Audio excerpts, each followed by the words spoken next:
doctor, but I play one on TV. I know the problem, you've got just one policy. You do the opposite of what the Donald does. Don't know what you believe just because you got that TDS. You've tested positive. There's nothing I can do for chronic low IQ. It's TDS. Open the borders, let Mamdani pick your pocket. Let the boys beat the girls, they got that extra rocket. A theology degree from Starbucks. You declare that America sucks. You got that TDS. You've tested positive. There's nothing I can do for chronic low IQ. It's TDS. If you're red, alright, let's get this party started. If you're left, you're blue and probably retarded. Like Rosie, De Niro, Jimmy Kimmel, Kathy Griffin. No kings, no kidding, we don't live in Great Britain. If J6 was the worst thing you've ever seen, Soros, burning Sadie's a mostly peaceful thing. Bring back the cartels, commute their crimes, sack the fact checkers like the New York Times. He's a Nazi, a fascist, a racist dictator who lets you say what you want to say.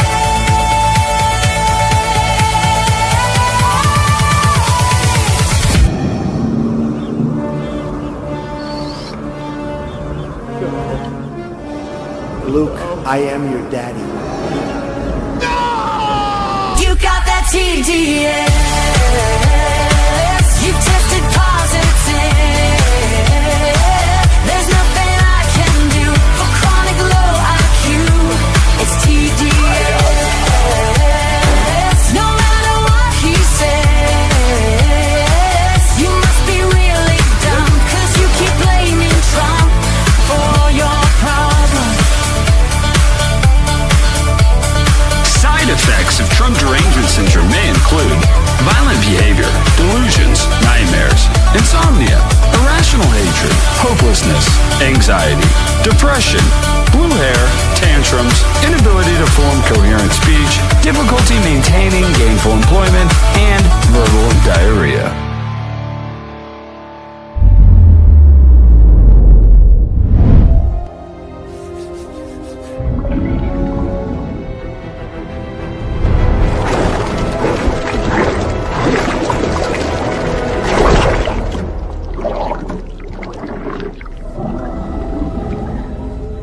There's no cure in sight.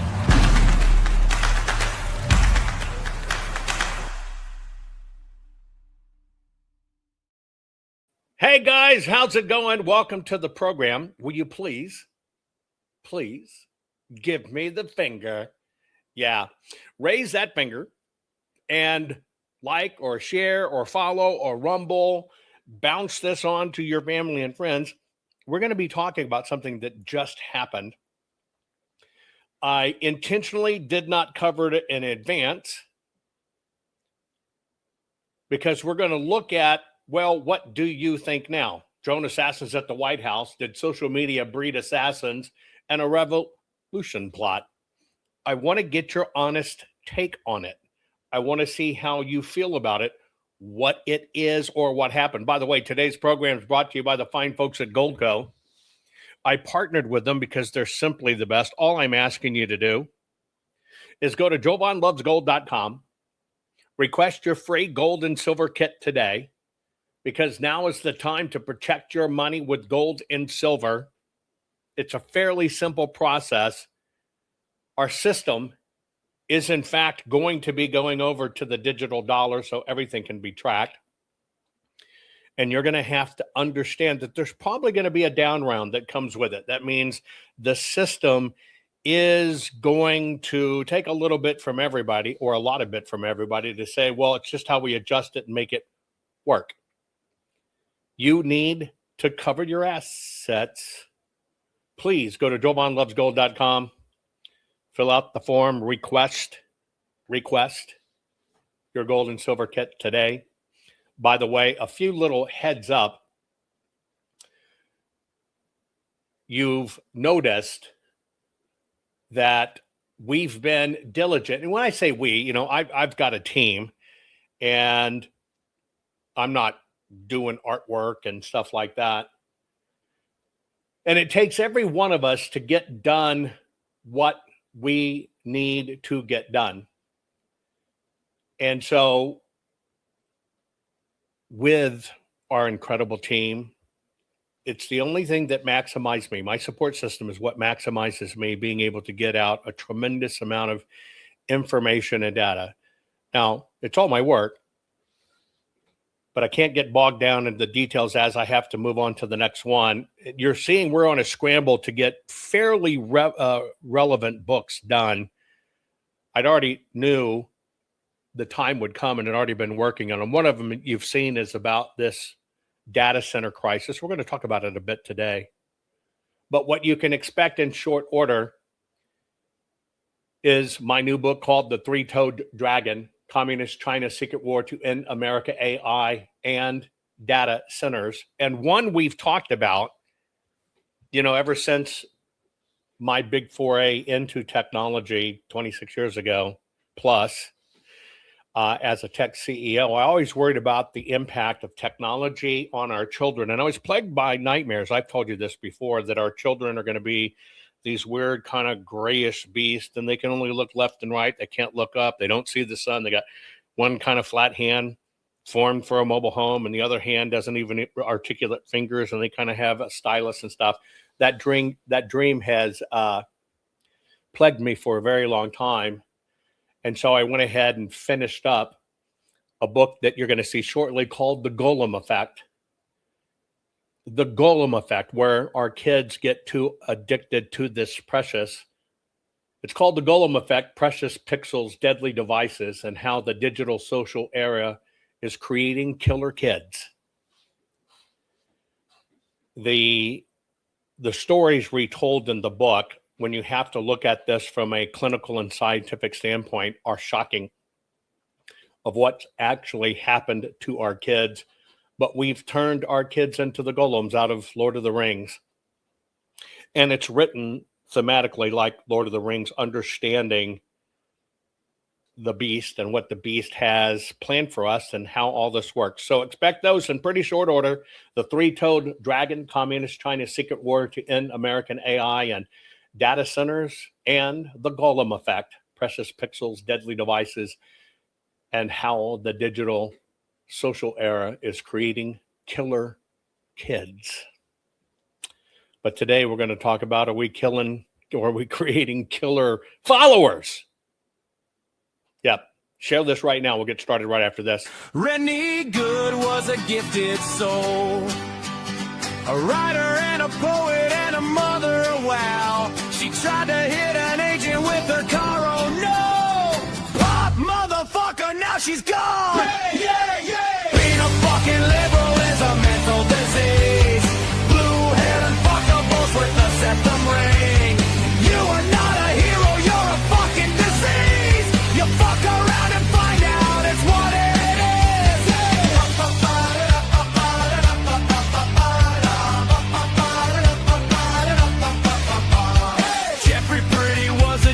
Homo started talking shit to protect a chomo.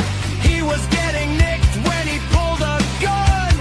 Bam, motherfucker, now you're gone. Yeah, yeah, yeah. Being a fucking liberal is a mental disease. Blue-haired and fuckables with the septum ring. You are not a hero, you're a fucking disease.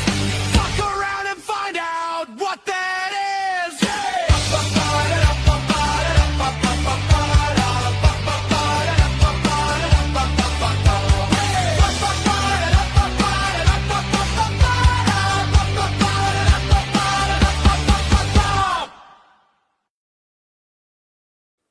Before signing up, you boys ought to try a little taste of Dr. Ism's formula to see what you'd get in exchange for your freedom. Go ahead, try it.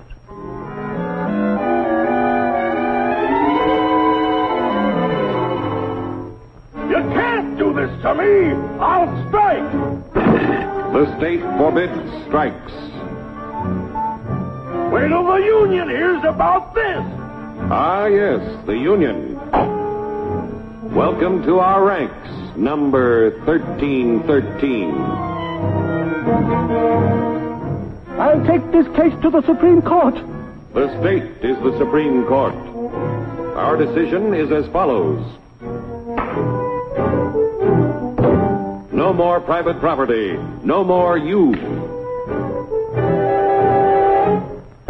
The farm folk will put a stop to this. Farmers don't vote anymore. What'll they do for seed next year? You won't have to worry about next year. The state will do your planning from now on. We must fight to regain our freedom, or everything is lost. Everything. Everything is fine. Everything is fine. Everything is fine. Everything is fine. Everything is fine. When anybody preaches disunity, tries to pit one of us against the other through class warfare, race hatred, or religious intolerance, you know that person seeks to rob us of our freedom and destroy our very lives. And we know what to do about it. Now, gentlemen, no violence, please. Don't throw those bottles. Don't throw those bottles. No! Oh, no!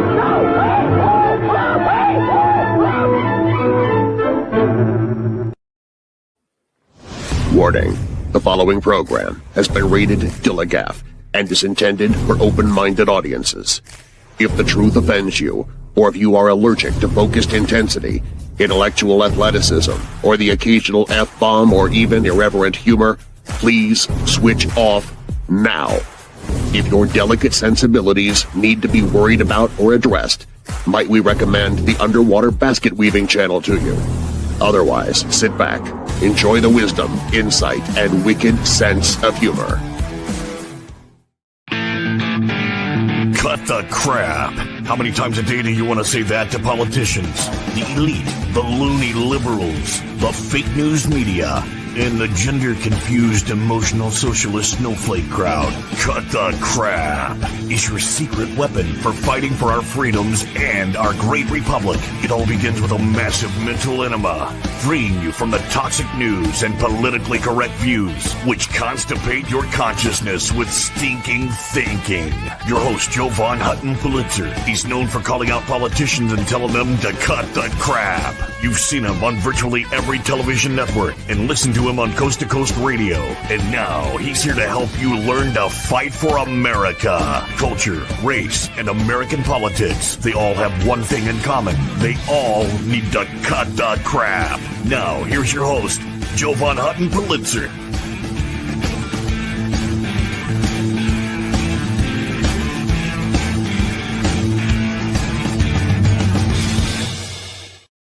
Okay, guys, if you've been watching the news to any inkling, any little bitty speck of news, no matter where you get it, you heard about a drone assassins at the White House and people getting together, going to kill people at the UFC fight at the White House. Now, I kind of want to set some parameters of what we're going to do for this episode. This is not about my analysis of what happened. That's not what I'm interested in. I'm interested in what you think happened. Now, let me tell you why I say that. And so you've noticed on many of these, I'll sit back and I'll let all the podcasters, fraudcasters, paid pundits, and all that stuff spin their crap they spin. And then I'll always try to give you the factual scientific angle at all of it. Now, on this particular one, what I want to know is, what do you think? Because the odds are you've watched other broadcasts about this. Let me give you when the story broke. Fox News alert, the UFC fight at the White House was the target of a drone and sniper terror plot. Kevin Cork here with the latest. Kevin. Evening, Jesse. The entire plot may have actually been stopped thanks to a concerned mom in Ohio. It's an incredible story. And by the way, those concerns led to arrests across the country in Nebraska and Missouri and California and Ohio. where investigators say that man, 19-year-old Tyson Proper's mom, called cops sharing concerns about her son's recent conduct, including firearms purchases and his communication with people online. And according to authorities, thanks to that call, the FBI was able to foil a coordinated drone and sniper terror plot targeting the White House's UFC fight night. Officials say explosive-laden drones were planned to strike nearby buildings and trigger a stampede, which would then lead the crowd directly to an area near a pre-staged sniper team. And that was just phase one. Phase two called for storming the White House. Thankfully, the FBI caught wind of the plot on June 10th and swiftly took action to eliminate the threat on fight night. So far, 23 individuals identified. Multiple arrests, as I mentioned, have been made. And experts tonight, Jesse, are warning that this type of technology is incredibly difficult to defeat. This just not future threated drones, the now threated drones. I mean, we saw a spider web in Ukraine, that massive operation. This technology is evolving on probably weekly, if not monthly cycles now. And don't think that, people looking to commit malicious acts, terrorists and others, haven't picked up on this. It's cheap. It's very difficult to defeat. The great Dan Bongino. Meantime, Vice President J.D. Vance says the left needs to cool it with all the heated rhetoric, and he believes that's what helped to generate this plot.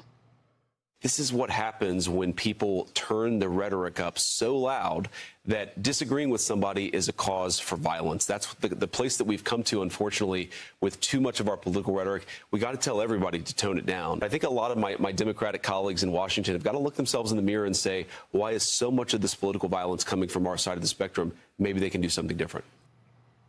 Spot on. Meantime, thousands of Americans were at that event. They just wanted to celebrate our nation's 250th birthday, and it was almost an absolute nightmare. Luckily, the FBI was there to stop it. We should also point out that authorities seized several boxes of ammunition from Tyson Proper and this painted rifle with the American flag on it. We also understand that while speaking with investigators, apparently Proper ratted out others involved in the alleged plot. Meantime, sources tonight, Jesse, tell us that at this point there's no foreign nexus regarding this plot, which thankfully never materialized.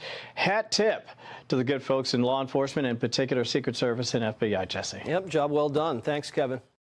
Okay, that's the story. Now, I've been watching all kinds of comments. Some people say, I think they do these things to take more control of us and our freedoms. Okay.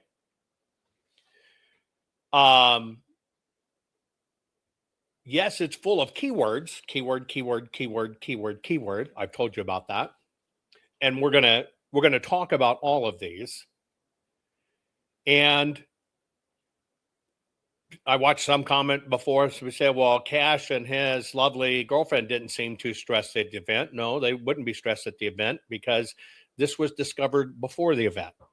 So let me set a little bit of training wheels for me. This is, for me, why I do certain things. Now, you're going to find in today's conversation, it can either fall to this was a psychological operation done by the FBI, or it could fall to what a bunch of idiots and rhetoric they believed online, or these were just lone actors. For me, there's only one thing in this entire message that I key upon. That's it. One thing. And that's from the phone call by the mother to the authorities, which said, I think my son has gotten himself involved in some things. I'm worried about what he's purchasing. I think something's going on. Now, for me, the way I look at these things, that's the only thing in all of this reporting I personally hang my hat on. Now, when it comes to my program being basically Cut the Crap, Culture, Race, and American Politics, I detest keywords. In fact, we had this the other day in the program. Somebody was challenging something in Rumble. I basically said, okay, post up your facts. We'll discuss it. I'm not afraid to discuss these things. but one of the longtime family members here has regularly, progressively gotten upset about me basically shutting certain things down. Here's my personal standard so you understand.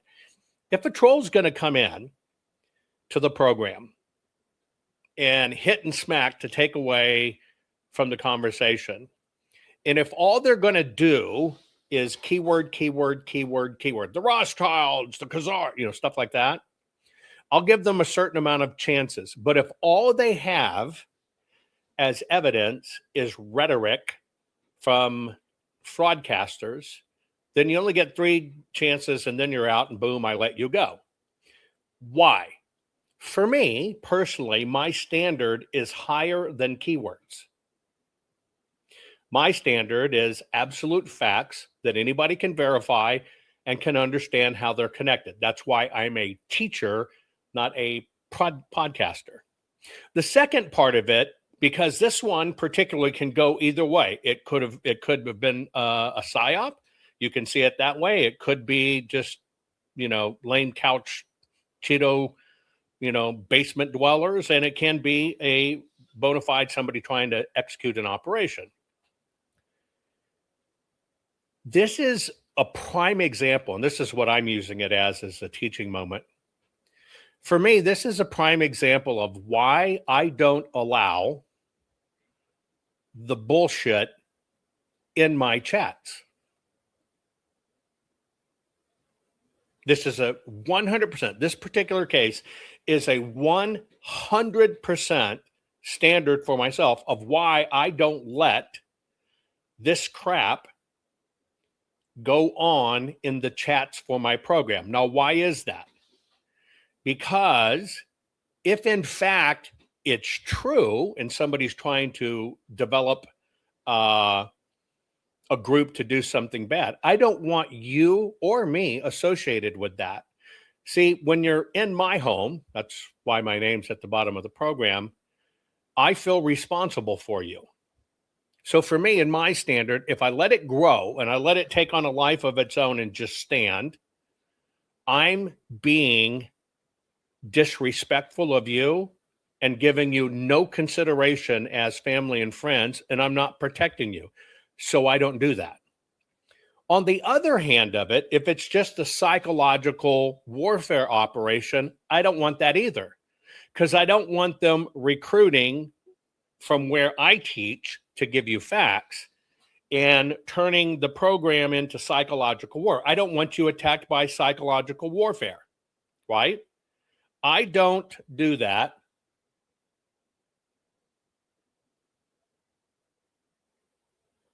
Right? Denise, I don't know who Joy is. Be a little bit more descriptive, please. I would appreciate it. I don't allow it, because then what I'm doing is because we're gathered here together as a friend. Hang on one second.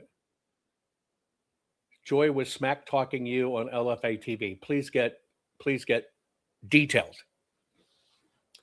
So why would I, if I care about you, if I care about truth, if I care about honesty, why would I subject you to that? See, that would make me the rat bastard. Get it? That would make me the rat bastard. And so from this particular seat, that's all I can talk about, I feel a responsibility, which now brings us to this topic. One of the things you're going to find in this particular case, and by the way, you can go to my locals. I have given you the documents from the FBI that will allow you to read what's going on, to understand, right? And I'm still trying to get an answer in chat. Don't post things haphazard, folks. Post details, okay? I gave you the details in my locals so you can see the actual indictment, which means you get to read exactly what the agent who had to investigate this to get to the point that it open investigation. I give you all of the detailed information. Now you can read it on your own, page by page, okay, of what went on in this particular case in DC. Okay? And it basically talks about the kid that you saw there in the beginning. Okay? All the different districts involved. What did they use to gather the information? How long was this going on for? Who was involved?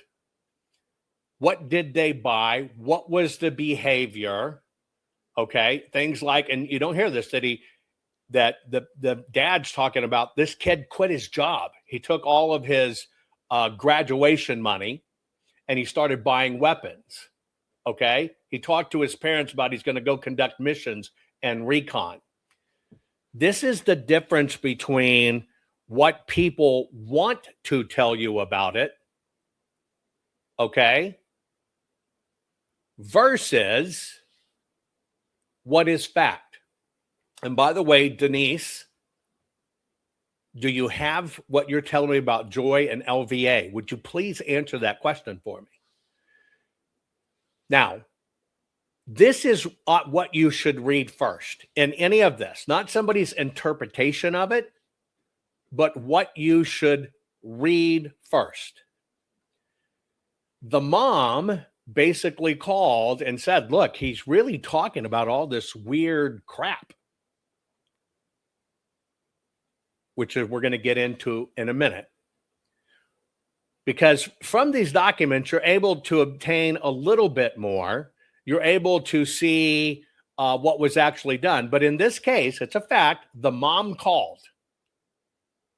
And she's talking about things. She's talking about recon and hit and run missions and all this other stuff.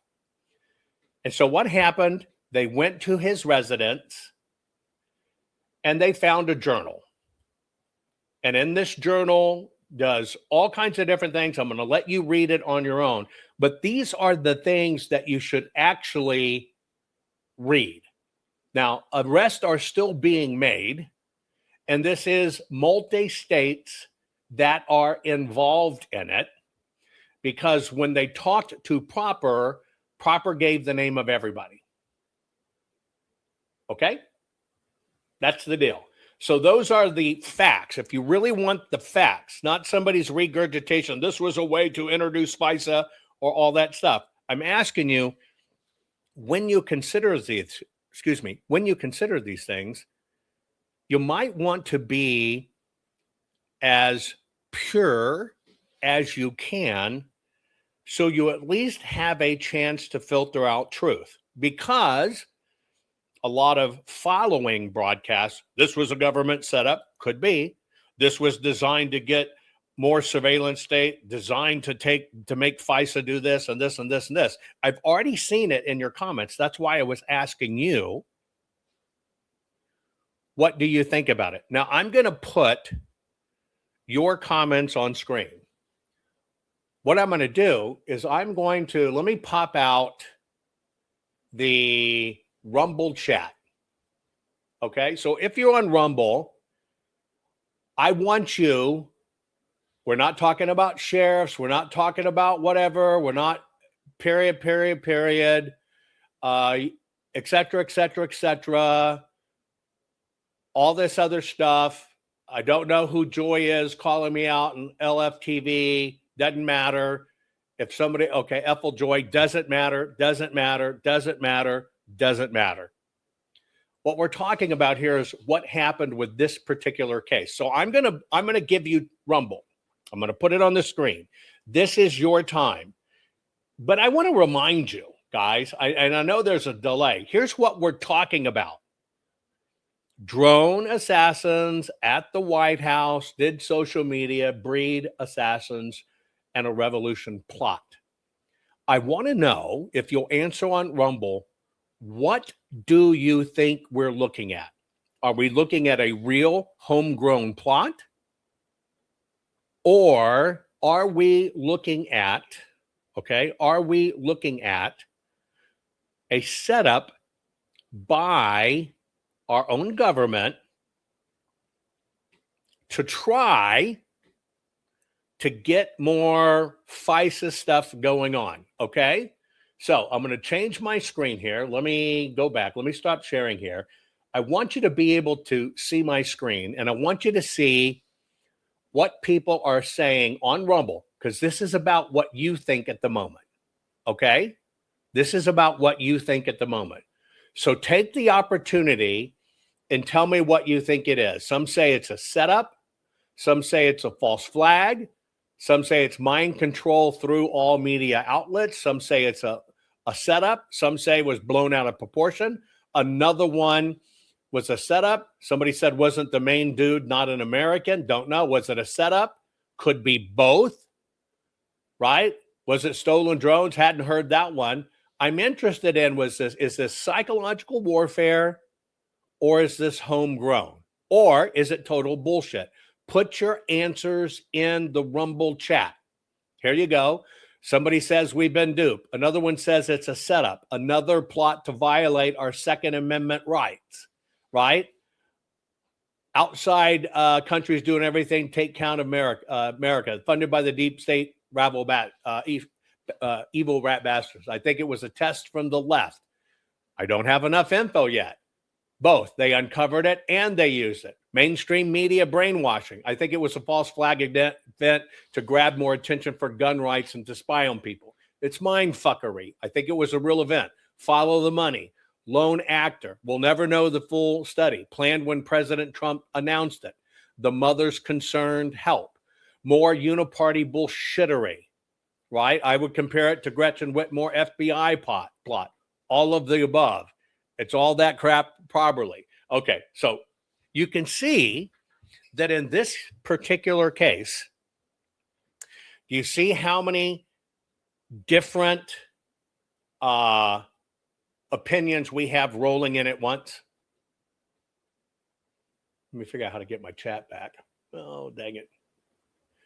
Can you see how many different opinions at once? Pop quiz. Does the system, now this has no regard to how this event unfolded. Zero, okay? Zero. No regard to that. Let me see if I can get my screen set properly again. Hang on one second, because I've lost my chat doing that Duncan-y maneuver, and there you go. As you know, chat is so critical. Ooh, there we go. There we go. Okay. Remember, this program is yours as well, being part of the content. Pop quiz. Is part of the goal of this system, with no regard to this particular event, is part of the game of the system to create chaos? Does the system need a lot of people thinking really different things? What do you think? Right? Now, for me, yes, the system wants chaos. The goal in any of this is chaos. So let me ask you a question. If it was psychological operations by our government or FBI or Department of Justice, if it was third world bad actors, if it was deep staters, and if in fact it was homegrown terror plot, which is all about chaos, did this create chaos? See, the system always wants chaos. It really doesn't matter who the actors are. Some people say it created chaos for an agenda. Some say, rightly so, doesn't matter who it is. I'm going to get to my point of why you need to feel about this. Some people say everyone knows not to trust the government. We agree on that.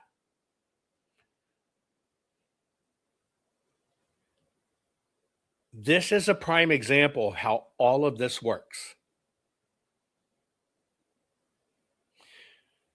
This is why many times, you have to get to Occam's razor.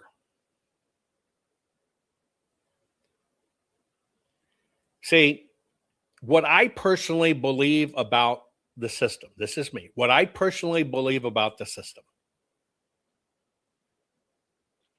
is it doesn't matter how it occurs, the system wants chaos. Can we agree? The system wants chaos. Now, if in fact,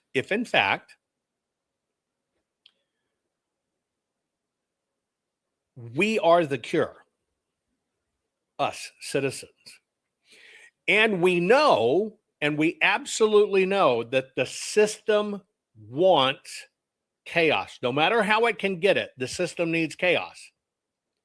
Somebody gets authentically and organically killed in a highway accident, and a tire pops off, goes across the lane, hits in a car, kills people, whatever. Somebody over, it's a plot, and they undid the tire, and it's how tire company, get what I'm saying?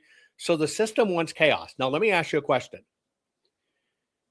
If, in fact, the system needs and wants chaos, what is our responsibility in this as American citizens?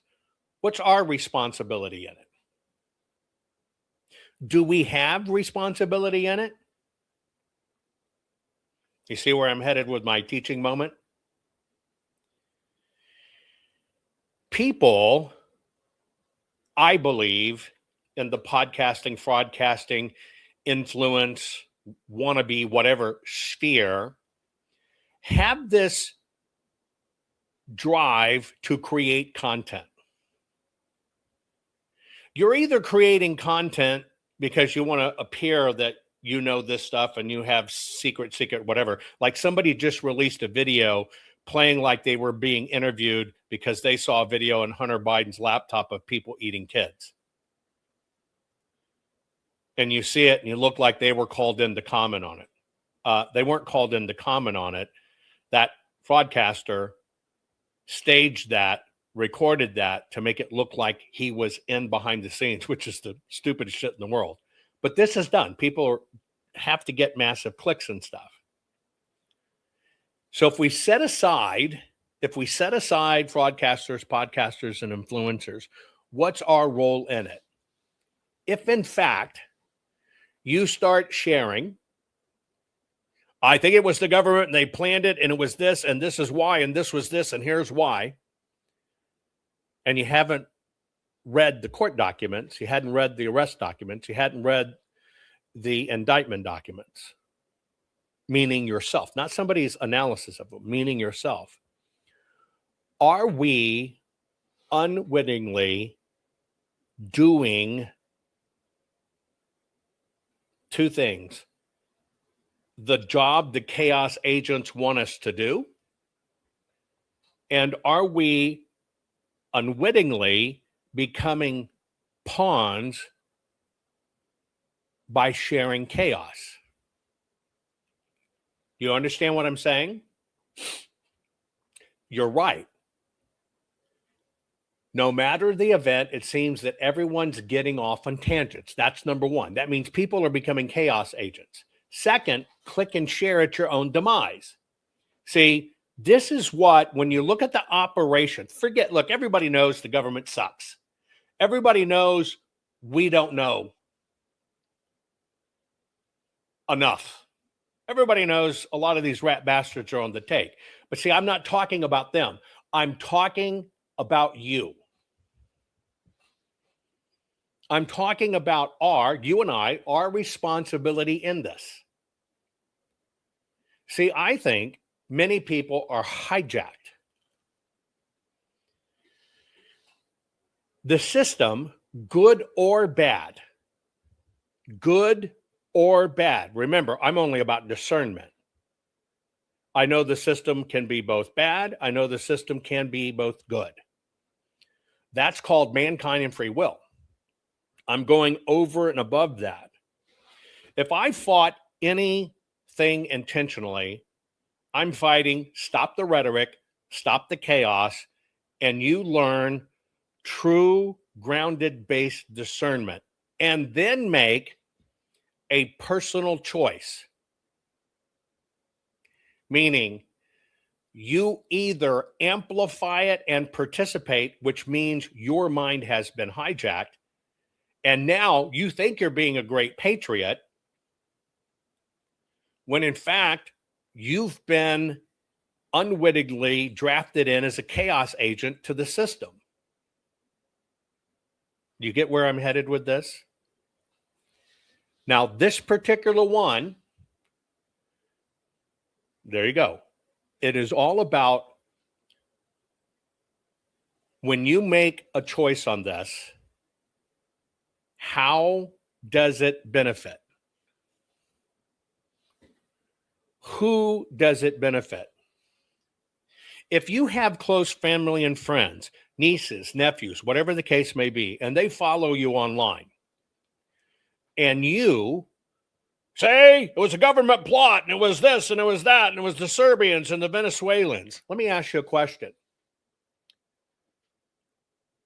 Do you have any culpability, any responsibility to your nieces, nephews, cousins, aunts, uncles, sisters, brothers, or whatever? If in fact you immediately buy into the various chaos narratives, don't you understand you have some responsibility in this?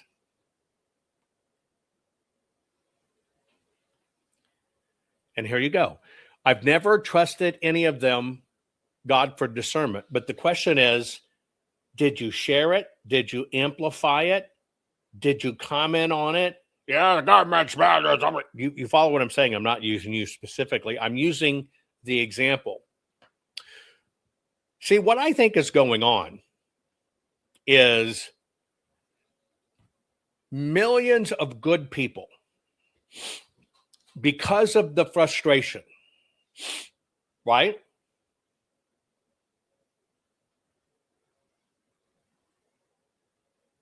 Publicly,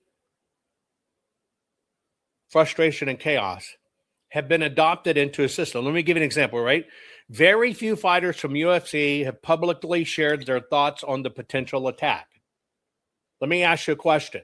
Let's take all of these different divergent things. Thanks, Frank. And let's talk about them. You want to know what happened? So let's hear from the UFC fighters. Only one person in UFC knew something was afoot beforehand, Dana, and knew almost a week beforehand. So let me ask you a question, pop quiz. Does it matter what any UFC fighter thinks happened? I'm asking you honestly. Does it matter what any UFC fighter thinks happened? Somebody said yes. Then I got a no, nope, no.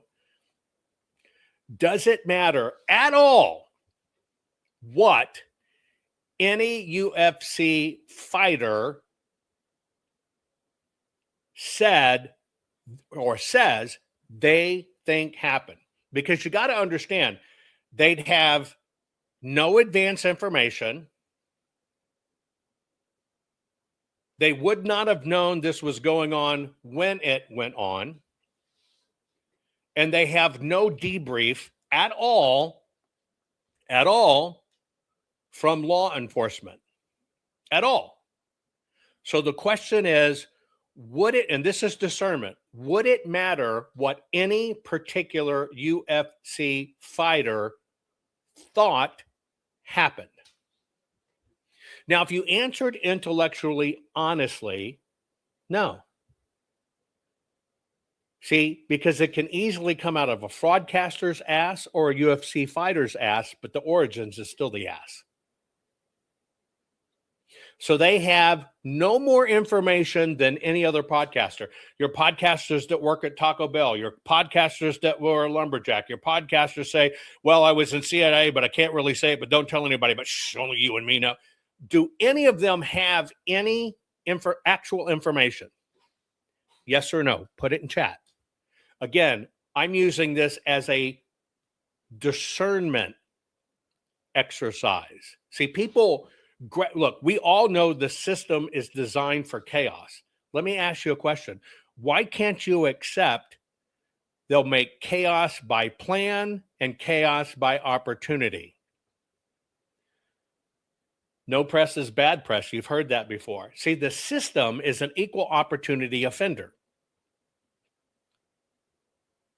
If a drug addict has a cop hold him down and he happens to die, what happened with George Floyd? They turned it into an opportunity.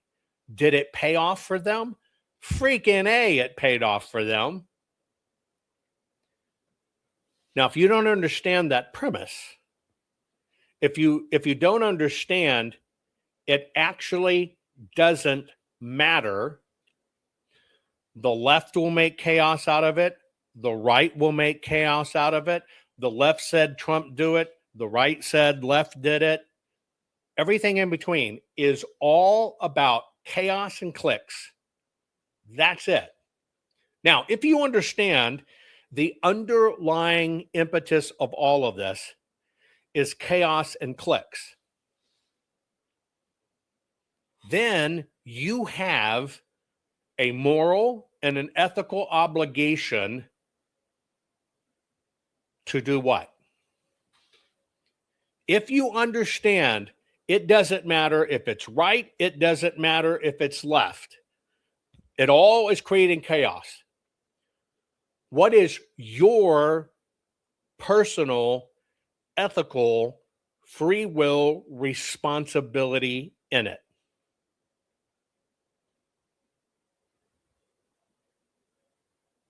Do you have any? What is your free will, ethical responsibility in it? Don't look to me for the answer. One says, don't spread the bullshit. One says, verify it, right? Quit feeding your brain with the crap. See, this is my point. There are more people that are hardcore conservative people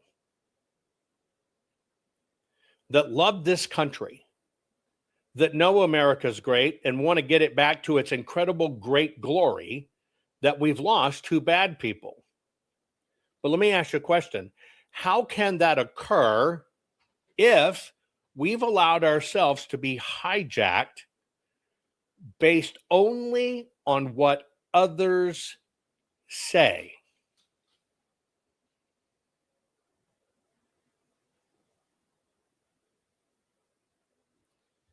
That's the question. Now, with that, I'm going to give you, hold on one second.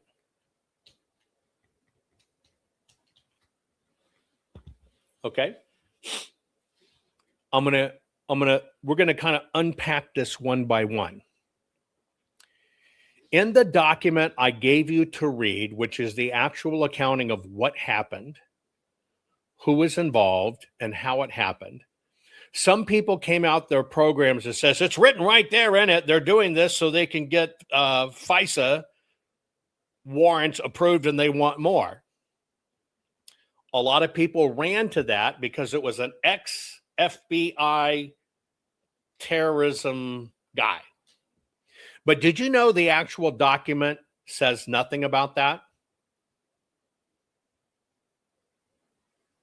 So how can the indictment be about FISA warrants?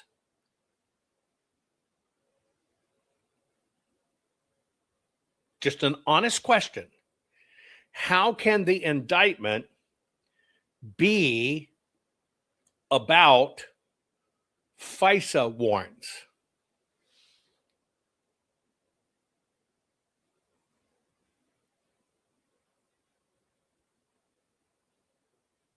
How can the indictment be about the SAVE Act?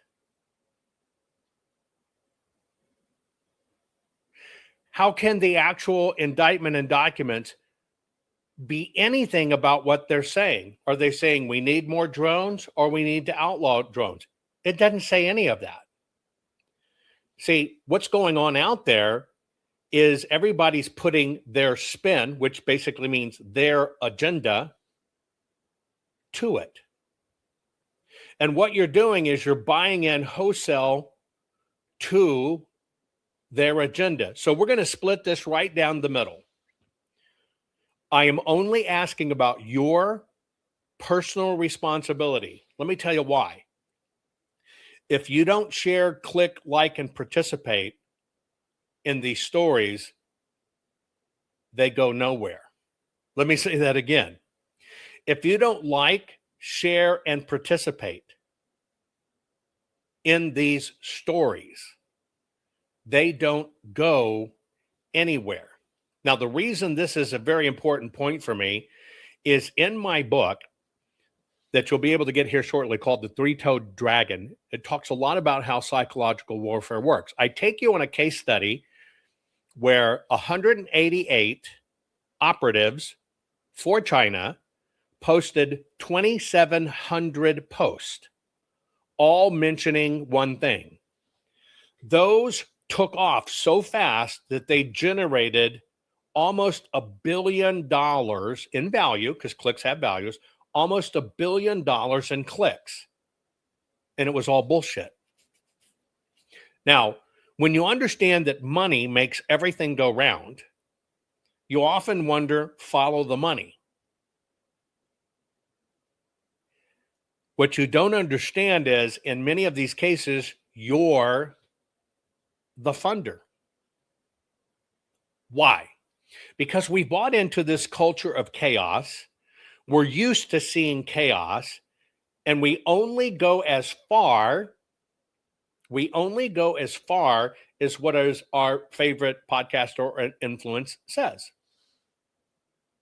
We don't check, we don't audit them, we don't inspect them, and we don't question them.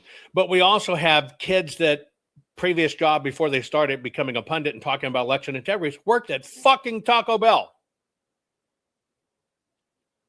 See, in this mess, what the system has done is we basically swapped one extreme, paid mainstream media bullshit, which was a con. And when you saw Doge expose USAID money, you saw a lot of those names pushing this bullshit lost their TV contracts. Why? Because that's what was paying it. Get it? This show's never made any money. That's why you could see they really didn't have any viewers, but why did CNN keep them on? Because if they get 60 million to do it and they give 10 million to host, that's 50 million. Get it? So we ran away from fake news. And what did we run to? Fake news. We left fake news mainstream and went to fake news offstream, main America. Now, let me ask you a question. Is every bad actor a dyed pink, blue hair, freaking liberal, communist? No. In fact, if you think of it in biblical terms, the number one person that quotes Jesus the much is Satan. So the deception occurs on all sides. Now, this particular one, why I cover it, is because it's kind of the perfect storm. So let me read to you the bullet points that these guys talked about in their social media. Now, some people are saying, it's social media. There's a social media. So there's no social media PSYOP. Yeah, it's a PSYOP within a PSYOP running a fucking PSYOP with pawns. Those pawns tend to be the people. Now, what this particular one has is all these incredible keywords. Listen to the keywords for a minute. Let me give you all of the points that these kids, they were primarily kids, the oldest, I think, being 32, and then a 19-year-old that looked like he was 52. Let me read them to you. You ready? Here's what they were discussing. They were discussing The government is controlled by a secret cabal of evil elites. Pop quiz. Have you ever heard that before? Have you ever heard that before in conservative podcasters?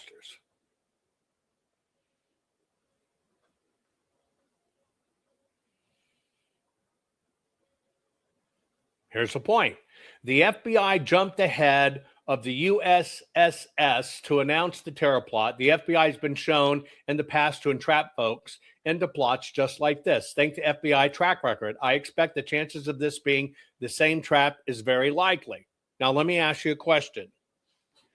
One of the rules, one of the goals of the deep state, one of the goals of psychological warfare is to make you believe what? Put it in chat. What is the goal they need in the chaos to make you believe? That's right. Government, policing, and law won't do their jobs. They're in on it. Now, what you just shared is they're in on it, which is my point. See, the ethical, honest reality is you don't know, you think so. You don't know, you think so. And so what happens is when they can control your thinking, you think thinking replaces absolute fact, and because you think it, it must be true. That's my whole point. When you don't understand, we either have the choice to be amplifiers for the system, getting the system's job done. FBI is bad, look at the background, everybody's right? Or we can be in the role of judge and jury, but I hope you believe in the role of judge and jury that you must look at the evidence first. You must have all the evidence before you announce your verdict. This is my whole point in every bit of this. This is my whole point. See, we've been tipped to all of us becoming fee-wing society. You know, 10 years ago, 12 years ago, we used to joke about snowflakes and fee-wings. They're just fee-wings. We've become it.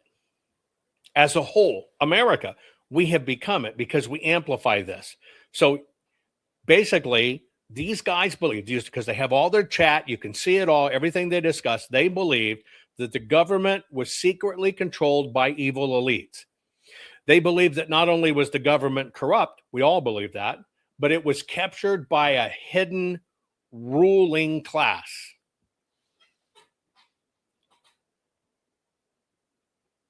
That there was a power behind the power of the United States power structure that was really doing it.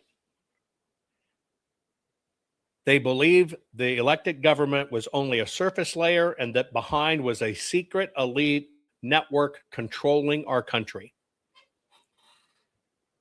Now, if you can make people believe just by repeating it, it's a secret elite cabal, and if you can make people believe that, and that's what they act on, and this is what they amplified, you understand they need no financing. Because you're the financing. You are willingly financing it two ways. Clicking, sharing, liking, etc.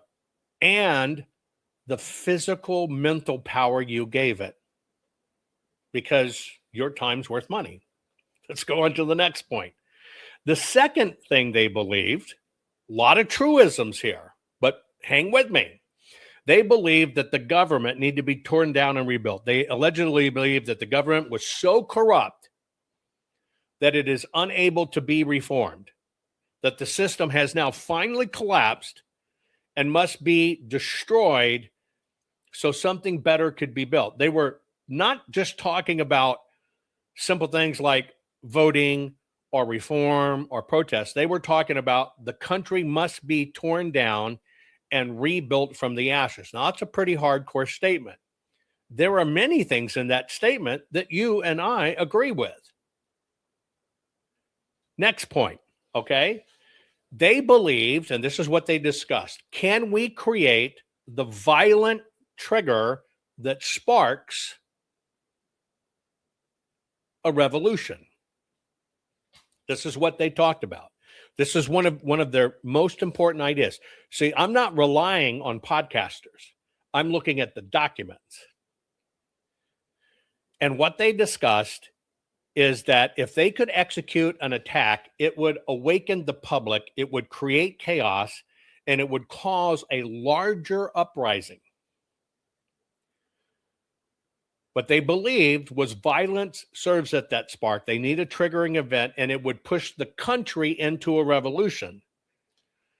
You can see the logic in that. I can see the logic in that. It's also how every single country's been captured. It's also how every single country ultimately got in bad politicians, and they got rid of their Second Amendments like ours. They got rid of guns. I told you, they don't win until they get rid of our guns. Well, you can see how the government would want us to get rid of our guns to say it was revolution. See, so it could come down on a lot of sides. We're only talking about discernment.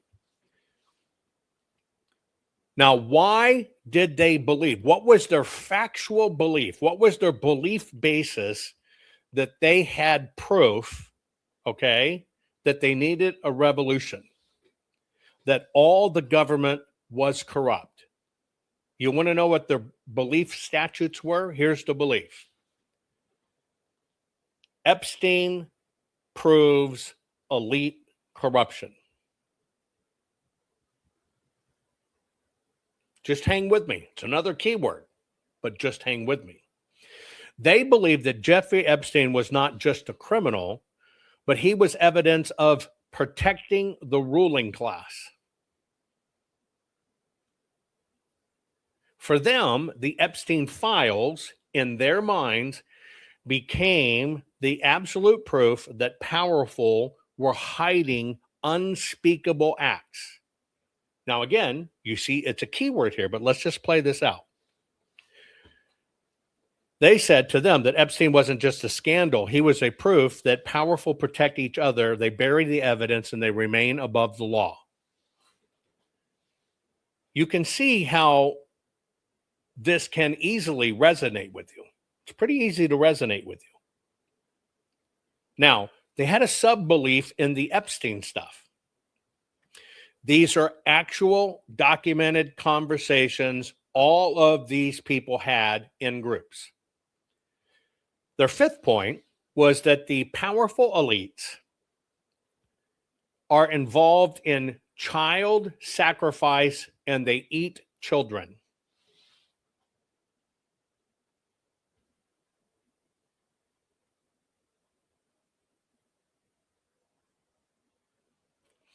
One of the things they believed is that the elite in the world were sacrificing and eating kids. Just so you know, one of the things that Islam has always used against Israel, that they sacrifice and eat kids. One of the number one grifts and clicks, save the kids, save the kids. I just want you to put these together from discernment. Sex. Here's the anchor why they believe this was true. Pay attention. That it was the pro-Israel lobby that not only funded but kept these politicians in power. That sounds familiar, doesn't it? I even had Ivan Reichland on, who's a big proponent of this. They say the lawmakers were compromised because they supported pro-Israel lobbying groups.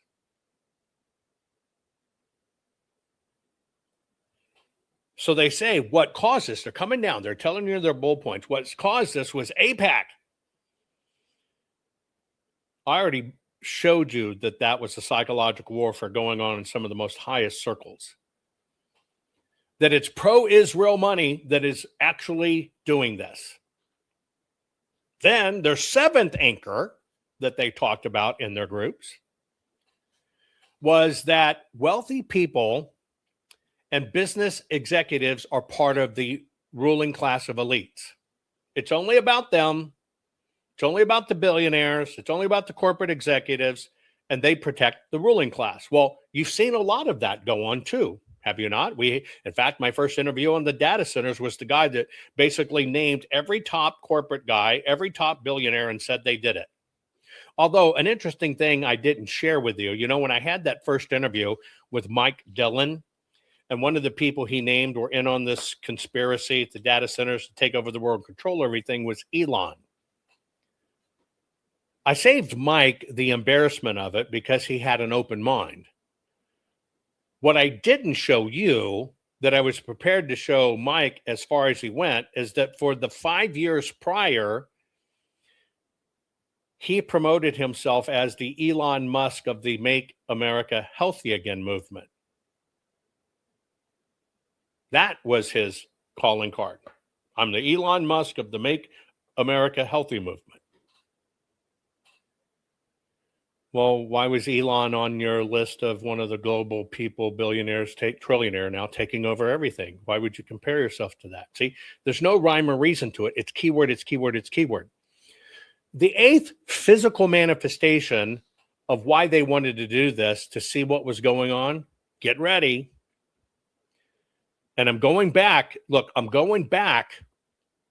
to my data things and why I did that first interview with Mike Dillon. Their absolute evidence they had that this was in play was that data centers are part of the corporate abuse. That data centers are here to consume our water, so they kill everything.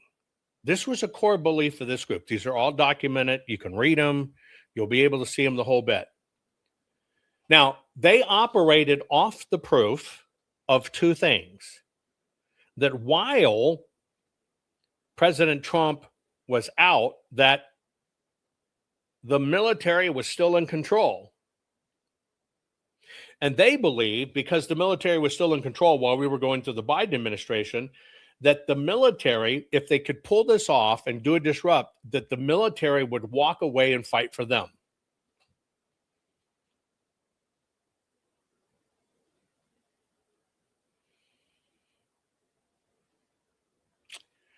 The 10th anchor that these guys believed, that they talked about, was, now get ready for this, we can pull this off because if we make this happen, social media is going to go nuts like wildfire. And by the way, these things, get ready, that we're talking about here come from social media influencers. Therefore, we know they are already on our side. And so once we get this done, and you got all these social media influencers promoting these things, the story afterward was, see, here it is. We've got to go. You've got to join this revolution, that the influencers will push the call to revolution. Now, ironically, in all of this, they saw themselves as operators, not criminals. They saw themselves as operators, not criminals. They imagined themselves that we're a soldier, we're operators, we're freedom fighters, and that once we show people how to do it, they'll do it. That it's our duty to do it.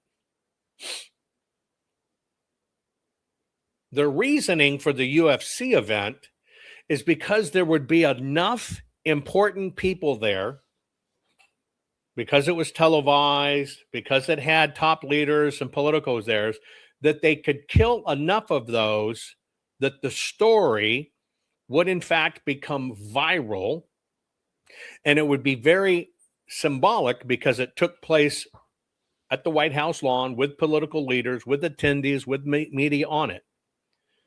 And this is what they decided as this will be our operational shock.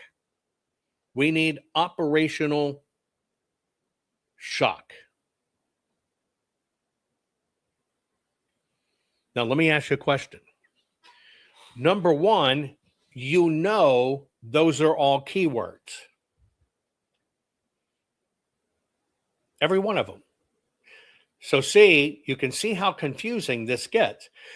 On one hand, you can absolutely believe that the FBI or corrupt Department of Justice would in fact orchestrate all of these topics, combine them together, find weak minds, get minds in a plot, and then try to use it to control society.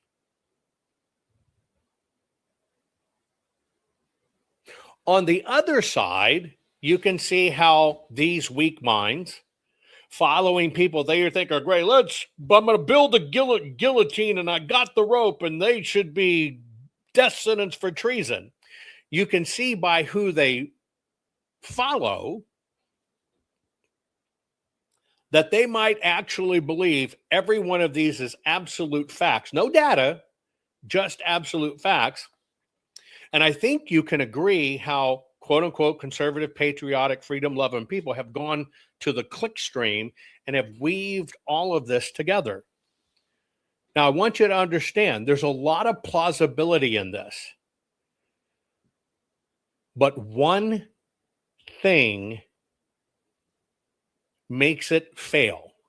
What is that? Put it in chat. There's one thing that makes it fail. To make all of it fail, there's only one thing that would make it fail. What is it? If this one element is removed, none of this works. What is it? Put it in chat. If one thing is removed from every one of these individual equations, if it was removed, what would make this plot fail? Come on, think about it. Every one of them are plausible. Every one of them are chaos. But if one thing was removed, now some people are getting close. They're saying social media, closer. See, none of this will work without us. Sharing in social media is second. The system knows, the deep state knows, whether it was organic, whether it was contrived. If we don't participate and we don't share, it goes nowhere. This is my only point. I have told you for a very long time, we are the cure.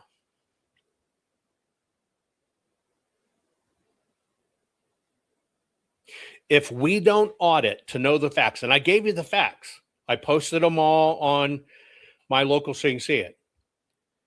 And if you will, oh, Cheryl, look at this. Oh, my God, look at Alex Jones. It's a conspiracy. They took these autistic kids. It is the plan. We are the cure and the fucking demons that do this at the same exact time. Because we used to make fun of people operating off of their fee wings. We called them snowflakes. But we've become the immediate knee-jerk snowflakes. Because if you were intellectually honest, intellectually honest, it all comes down to who do you get your information from and what is the standard you base it on.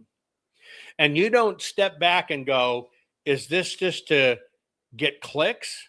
Is this just to support all the rhetoric? Or is this to help me understand what's really happening?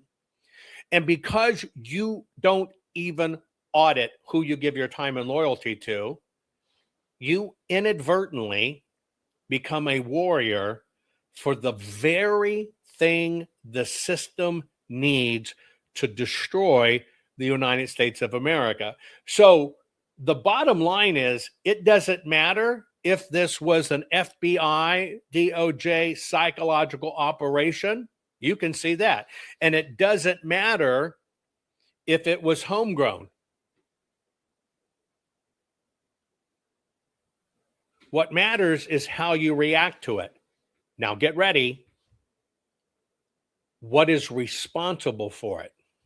There's only one thing responsible for this. Makes it take off if it was FBI homegrown and orchestrated with autistic idiots sitting at home in mama's basement watching porn, eating Cheetos, trying to figure out why their winker's orange, thinking they have a deadly disease. Or it was a real plot. What is the one fuel? You're right, Frankie and Johnny. Social fucking media. It goes nowhere on social media if you don't share it.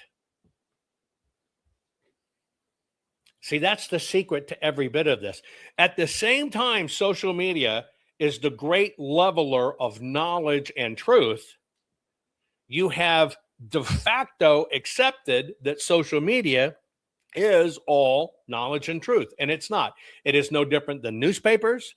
It is no different than radio. It is no different than political shit and campaigns. It's words designed to make you get emotive and move. But because you've accepted, nope, it's where the truth, you're only going to get the truth. People actually think they're bringing you the news, and no, they're not. They're fucking captured minds working for the enemy. And they will swear they're patriots. They're the opposite of a patriot. See, they have no more discernment to tell if this was a government operation run or not. They have opinions. But don't you think all of the people for the pedo approval mapping have opinions too? And they share those with the same conviction level? This is why, folks, this was a prime example to help you understand none of this, none of it works without you. So you have to ask, before you share it, you have to ask, what is the goal of this tweet or this newscast or this post or this person's opinion? What is the goal? I'm telling you, in 99.99999 times, it's to make them look important and to create clicks. I think so very few operate in the realm of, let's look at the facts. Let's understand what's going on.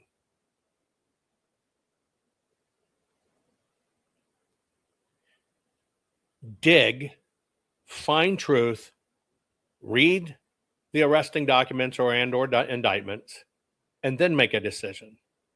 This is the deal. And I think this comes down to your choice of the character for yourself, your choice of your ethics. You wouldn't want your precious grandbabies believing they're transgender and they got to cut off their wiener and be a girl. They're really a girl because they feel this way. And you know it's influenced by social media. But at the same time, they're eating kids, they're doing this, they're injecting their eye. It works two ways. If we're going to get through this, if we're going to win, we have to realize we have always been the weapon. If you go back to any of this, the system, good, bad, or indifferent, plants a story. If it was an FBI, DOJ sting, it only starts with a story. If it was these kids that radicalized themselves and Reddit and Signal and stuff, it only started with a story that was all opinions. But where it became weaponized with however it happened, it took on a physical manifestation of it. And that's why we're the weapon that gets deployed. You always want to chase the money, but you never look at yourself. You always want to believe the worst, and rightly so in many cases, but you never ask yourself, what role do I play in this? And is this really true? Can I see the evidence in black and white and understand it? This is how it all works. So that device in your hand either literally turns you into the funder and the weapon for bad, or it's the same device in your hand where you get facts and understand it and check it against your emotions, your ethics, and your discernment before you ever amplify it. Many times we miss this because we get caught in the hype, and it's the hype that drives us, and we miss the facts that are exactly there. Here is a prime example. How well does your bullshit meter work? Tell me if this passes your sniff test. Mike Lindell claimed to have all the PCAPs from the 2020 general election. Mike then held a cyber symposium to share the PCAPs proof with the world. Yet when the cyber symposium was held, it ended up not being about PCAPs or evidence, but was made about Tina Peters instead. You know Tina. She was sentenced to 9 years in prison. But get this. Mike presented 0 PCAPs at the cyber symposium, but he did broadcast that Tina may have stolen the data from her elections. Result? Tina goes to prison. But here is where it gets worse. Mike Lindell's expert on the PCAPs, Dennis Montgomery, never produced the PCAPs. Mike Lindell admitted in court that he never, ever actually had the PCAPs to begin with. And moreover, Dennis Montgomery could not testify in court about the existence of the mysterious PCAPs since he was a long-protected CIA witness. But here is where it really starts to smell. In Tina's case, the expert dolphin speaker was a fellow named Conan Hayes. He is the person which posed as a county employee to take the election data.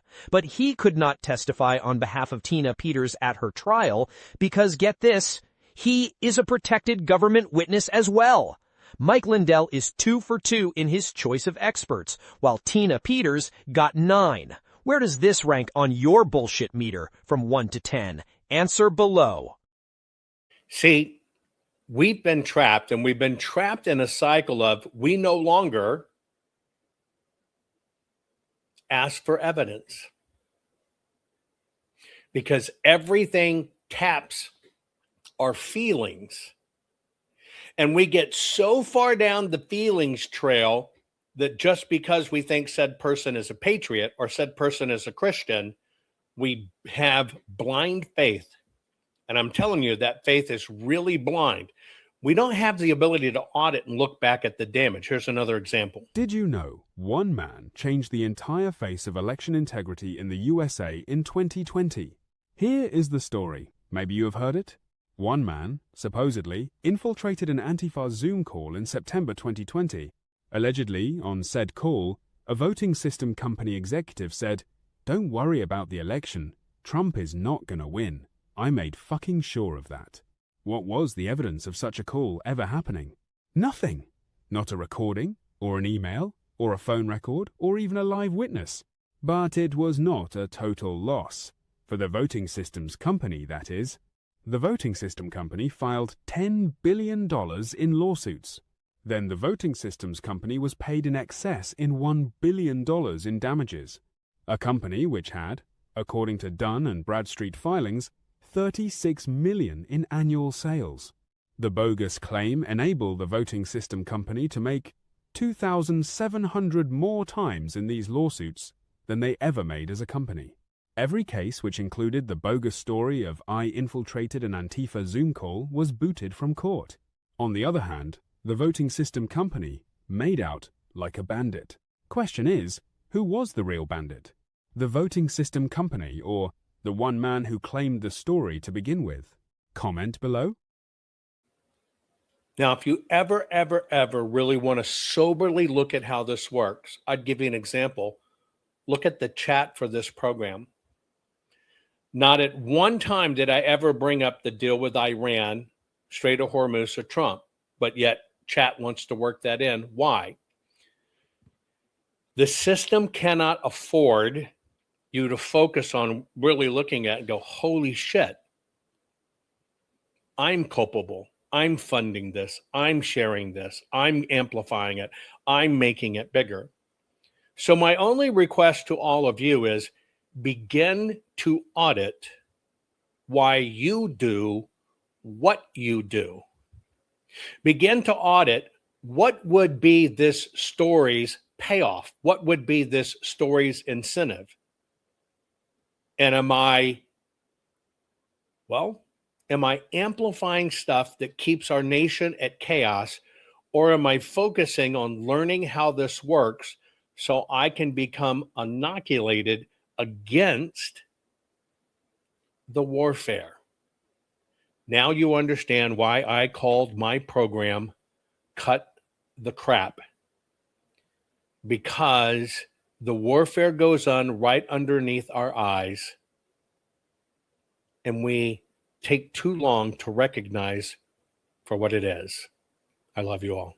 On Election Day 2026, insurgent candidate Spencer Pratt looked like he might flip Los Angeles to the Republicans, edging out socialist candidate Nydia Rahman, setting up a runoff between former communist turned Democrat incumbent Karen Bass and the Republican Pratt.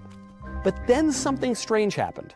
After 5 days of counting extra ballots, the socialist Rahman came up with just enough ballots to overtake Pratt, meaning that no matter what happened in the runoff, a Democrat would continue to run LA into the ground. How did the Democrats do it?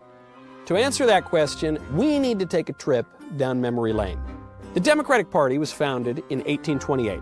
Shortly thereafter, party apparatuses such as Tammany Hall institutionalized election theft by stuffing ballot boxes, repeat voting, casting ballots for dead people, bribery, intimidation, absentee ballots, ballot harvesting, and importing voters from outside areas. An audit of a New York City election in 1868, for example, found that 16% of all votes cast were fraudulent, cooked up by Democrats in Tammany Hall. In 1948, Lyndon Johnson infamously stole a Texas Senate seat thanks to the drop of 202 late votes in ballot box 13, giving LBJ an 87-vote victory. That brazen election theft made it all the way up to the Supreme Court, which ultimately didn't want to get involved and washed its hands of the matter. As a result, LBJ went on to become vice president and then president of the United States. In 1994, Democrats tried to steal a state Senate seat in Pennsylvania. On Election Day, Republican Bruce Marks led Democrat William Stinson by over 500 votes. But the absentee ballots curiously went overwhelmingly for the Democrat, giving Stinson just enough votes to win overall. In that case, happily, a federal judge found that Philadelphia election officials had illegally delivered hundreds of absentee ballot packets directly to the Democrats, who in turn collected votes from people who were ineligible to cast votes when they weren't forging the votes outright. Democrats ran precisely the same absentee ballot playbook in 2003 in the East Chicago, Indiana mayor's race, fraud we know about only because the Indiana Supreme Court decided to get involved, ordering a new election, which the Democrat fraudster happily lost. Democrats' reliance on absentee ballot harvesting became so widespread, especially in states such as Illinois, Arkansas, and Georgia, that the 1982 Illinois elections resulted in 62 indictments and 58 convictions for election fraud, involving not only campaign workers, but precinct captains and election officials. In Chicago alone, a grand jury found that 100,000 fraudulent votes had been cast. But Chicago had already been a central hub of Democrat election theft for decades, most infamously exemplified by the 1960 presidential election, in which Robert Dallek, a biographer of both John F. Kennedy and Richard Nixon, concluded that Democrats, quote, probably stole Illinois from Nixon. In 2020, Democrat politicians infamously changed voter laws throughout the United States to increase absentee ballots and insecure ballot drop boxes, in some cases, such as Pennsylvania, in violation of the state constitution. Despite claims of perfectly secure elections, Hundreds of Democrats over American history have been convicted over election fraud, and those convictions represent only a small percentage of cases, which represent only a small percentage of allegations of voter fraud widely acknowledged by historians and really by anyone with eyes. In Los Angeles, we see the same old story. A Republican defeated by the last-minute count of absentee ballots, cast without any solid chain of custody, often in ballot drop boxes without any election security. Those circumstances might all be perfectly legal, at least in a Democrat stronghold such as Gomorrah by the Sea. But we're still left with a simple question. If Democrats want us to believe there isn't any voter fraud, why do they keep expanding the use of all the same tricks they've used to steal elections for the past 200 years? Rennie Good was a gifted soul, a writer and a poet and a mother, wow. She tried to hit an agent with her car, oh no! Pop, motherfucker, now she's gone! Yeah, yeah, yeah! Being a fucking liberal is a mental disease. Blue-haired and fuckables with the septum ring. You are not a hero, you're a fucking disease! You fuck around and find out it's what it is!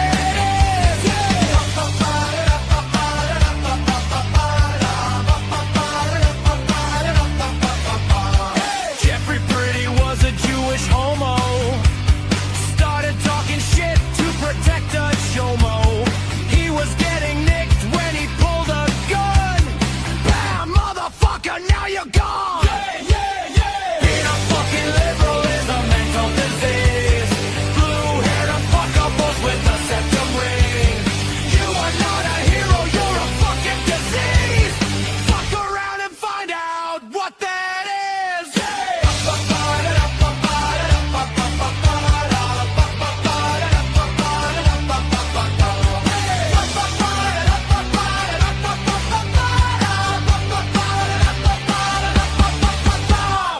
The upcoming 2026 midterms could be a bloodbath for Republicans?